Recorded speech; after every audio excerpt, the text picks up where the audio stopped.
Nu ką, sveiki visi, su jumis aš Dovka ir Druso, darėme vieną videką. Ir šiandien aš jums papasakosiu apie krosnį. Ja, tai žodžiu, tai yra mano naujas projektas. Paskui aš jį jums parodysiu iš arčiau, bet dabar realiai gal labiau papasakosiu tiesiog apie jį labiau dabar papasakosiu. Tai žodžiu, čia yra keturtaktis. 4 bėgių, 125 kubų, pusiau automatas krosinis.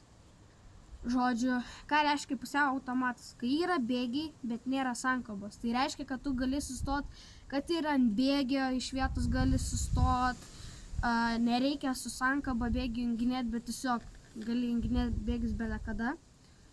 Tai va, žodžiu, jo, jisai yra biškai toks mažinta kaip ir versija, nežinau kaip čia paaiškinti. Jis nėra toks žiauriai didelis, kaip įprasti 1.2.5 būna.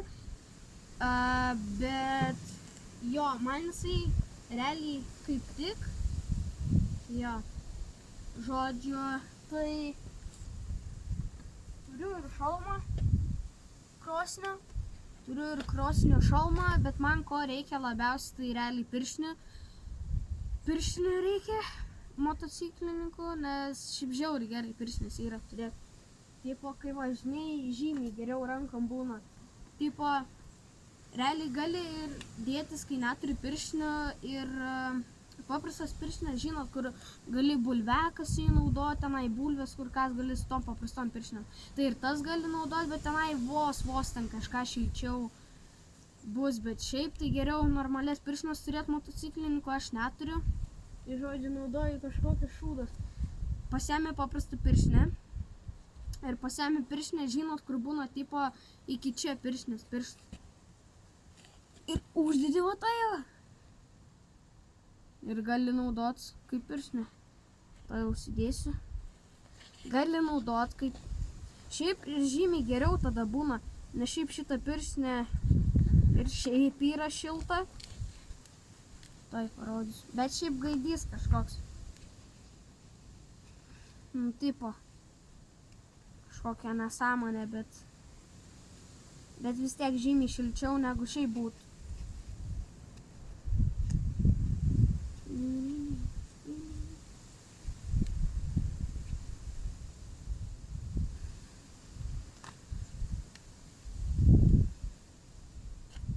Realiai atrodo, kaip motociklininkų iš tikrųjų yra.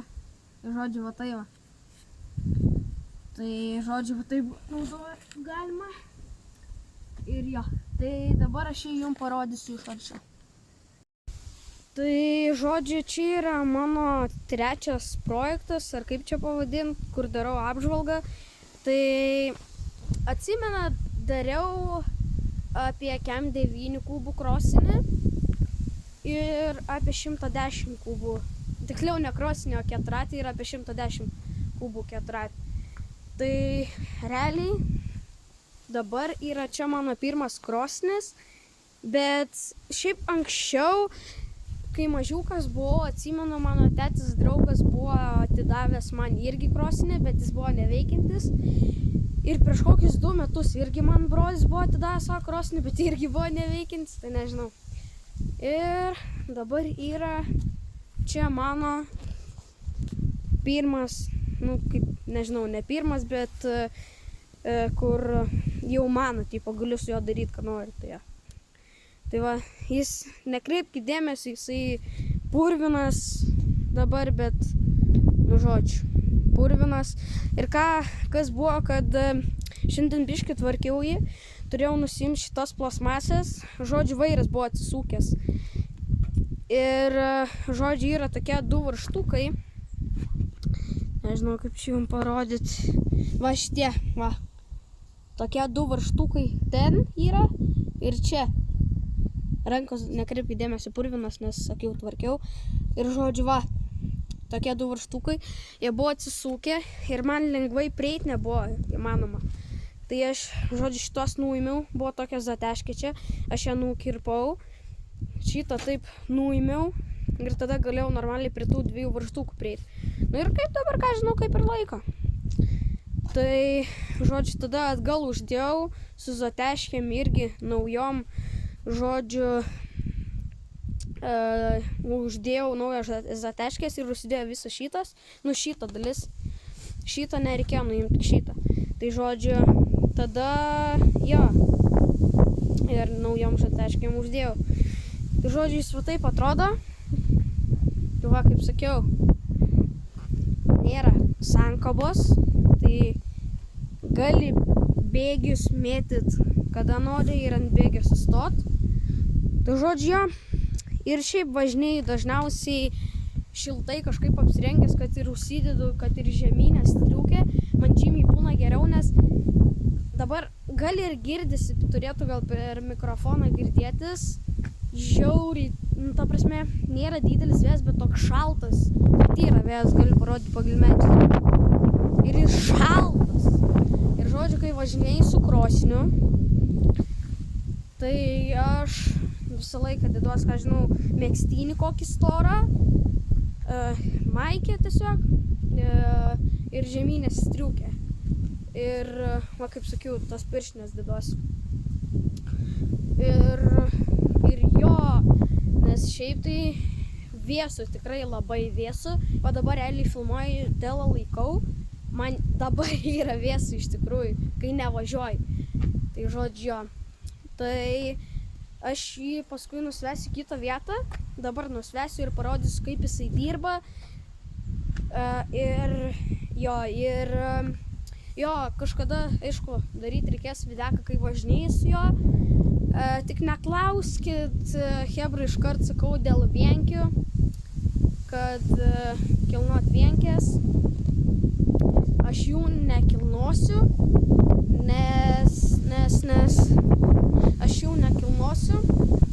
nes nėra sankabos ir kaip turi vienkį tarkim kelt. Tai žodžiu, tu važiuoji, gali įspaust sankabą ir kai numeti sankabą, šauni gazą ir tada keli ir tada taip keli vienkį. Ir čia, kadangi sankabos nėra, nes kaip sakiau, pusiau automatas, tai man, žodžiu, neišeis niekaip keltas vienkis. Kad ir per jėgą bandys kelt, neišeis. Tai va, vienkių jokių nebus per kitus vidakus. Tai jo, žodžiu, dabar nusivarysiu į kitą vietą krosinį ir parodysiu, kaip jisai dirba. Žodžiu, dabar užkursiu ir parodysiu, kaip jisai dirba. Kranelį atsuku.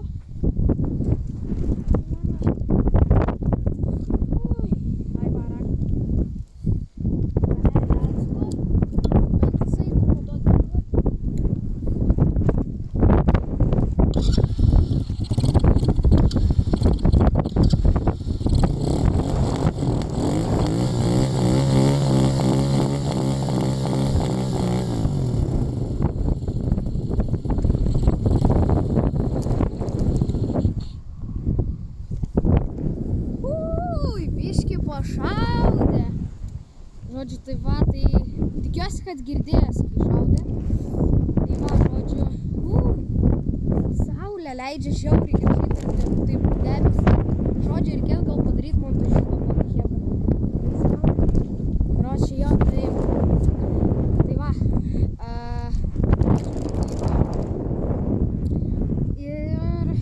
Ir jo, per šį videką nevažiuosiu. Bet jeigu darysiu kokį, dar hebra, žinot, norėjau ką pasakyti, kad darysiu tokius videkus kaip garažo vlogai. Tipo, ką reiškia, tai kad darysiu, tipo, kaip aš jį tvarkau garažę, kažką jam darau ir panašiai. Tai va, tokius noriu videkus daryti. Tai va, tai jo, kad ir smulkmeną, žinot, ten pasitvarkyti. Tai per videką parodyti, manau, visai įdomu būtų. Tai va. Žodžiu, ačiū, kad žiūrėjot. Nepamirškite paspausti like, subscribe. Ir sumatysim kitą video.